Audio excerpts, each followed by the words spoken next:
Buenas tardes, mi nombre es Fabián Sarmiento, estudiante del Instituto Sencao en el Técnico de Asistencia Comercial. Para el día de hoy vamos a hacer una breve presentación sobre la gestión de un archivo de información. El tema que ha sido asignado es el COVID-19.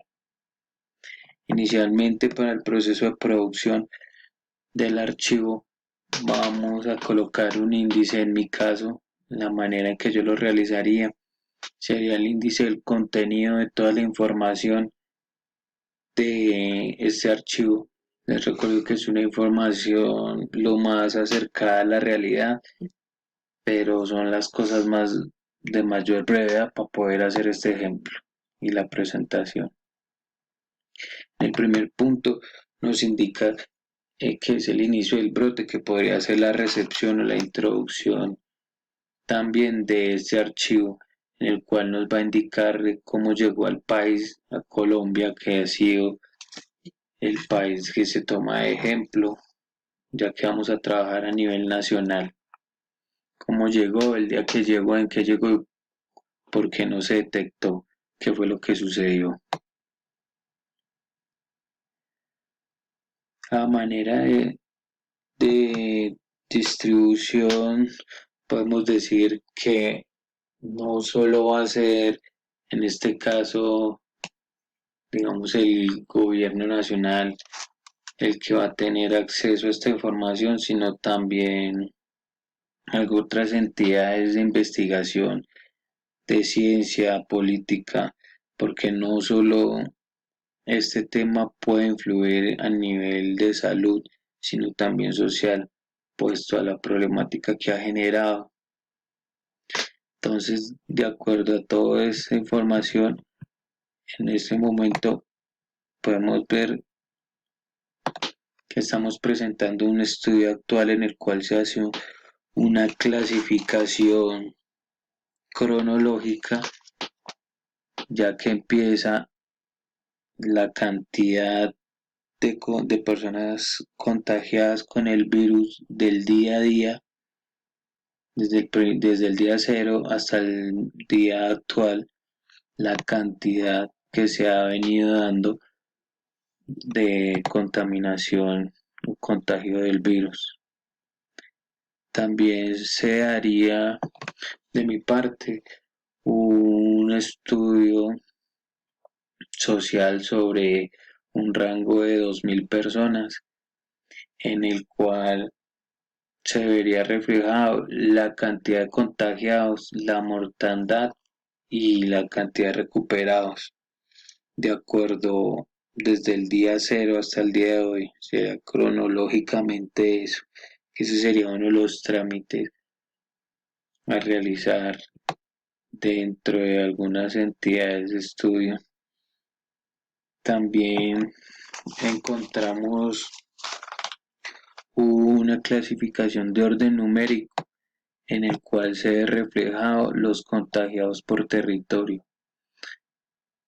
desde el mayor hasta el menor, colocando, digamos, en este caso, el ejemplo de la realidad actual es Bogotá, el epicentro del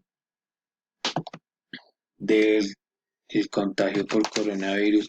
Dentro de esos parámetros habrían unos subtemas en los cuales debe evidenciar una investigación y clasificarla de acuerdo a su evolución de por qué en el Bogotá ha sido más rápida la contaminación y el contagio por coronavirus que en las demás ciudades, si es por un comportamiento climatológico o porque la gente no acata las normas o porque bien se haya que no se activó el plan de contingencia territorial a tiempo.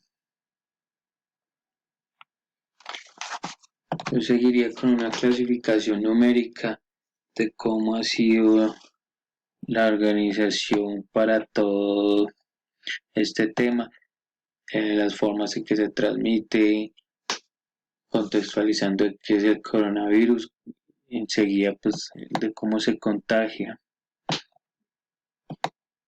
por consiguiente un estudio sobre la población vulnerable, cuál es la población que más afecta, cuál es la población que menos afecta, por qué la afecta. Sería la clasificación número de la clasificación numérica también de acuerdo a las edades de las personas, porque las personas de 40 años en adelante son más vulnerables que las de 39 años hacia abajo, es decir, de manera descendente y ascendente. Una investigación sobre métodos de prevención, porque se prevé de cierta manera ese virus y cómo se ha llegado a esa conclusión para que pues, todas las personas puedan consultarlo y pueda ser una información no solo privada, sino pues pública de hecho a la anomalía, o sea, a la situación que está presentando. Esto no puede ser solo privado, es un documento, en este caso esta parte de la prevención de interés público, no solo privado, ya que encontramos las acciones a tomar y cuáles son las funciones para prever el virus, donde nos pueden indicar cómo podemos evitar de contagiarnos. Y ahí como nos data en el documento en el pequeño ejemplo. ¿Qué es lo que funciona para prever?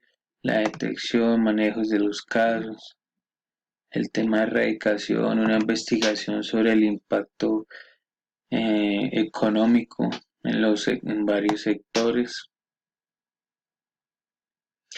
la clasificación de los programas también para las personas de escasos recursos, que en este caso pues serían, según el ejemplo, subsidios de alimentación, y dentro de eso irían los subtemas de la manera en que se van a entregar, las fechas que se podría hacer una clasificación cronológica y programar qué días, a qué hora y en qué sectores se van a hacer los recursos, con qué recursos se van a realizar esos subsidios, las poblaciones primarias que se pueden clasificar por vulnerabilidad, ya bien sean étnicas, religiosas, desplazadas, etcétera, etcétera.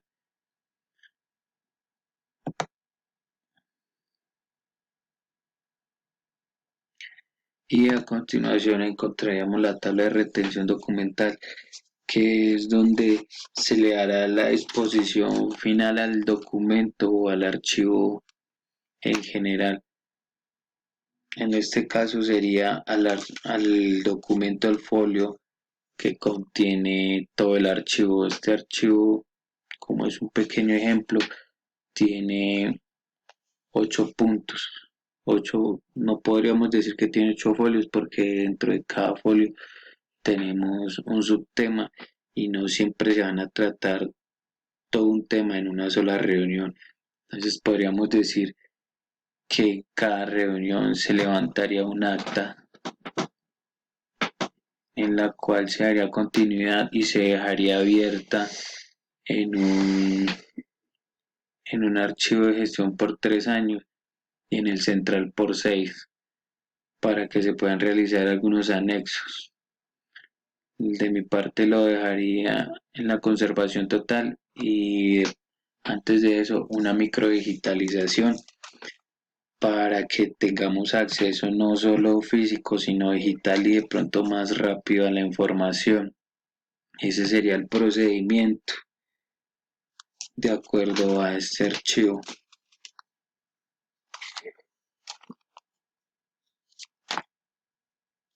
De pronto le aplicaría algunas leyes o políticas determinadas según el manual o la norma 594 del 2000 a este documento. Podría ser, por ejemplo, me acuerdo acá de una, la ley 47 de 1920. Hay un artículo, el artículo número 5, lo voy a buscar, aunque esta ley aplica para los documentos y objetos de bibliotecas y museos. Eh, para mí podría aplicar sobre un tipo de documento de estos el artículo número 5, ya que este es un documento histórico de interés para la ciencia, o el artículo número 4, ya que cualquier persona puede consultarlo, pero no extraerlo sin ningún permiso y mucho menos sacarlo del país. Eso es todo en esta pequeña explicación. Muchísimas gracias.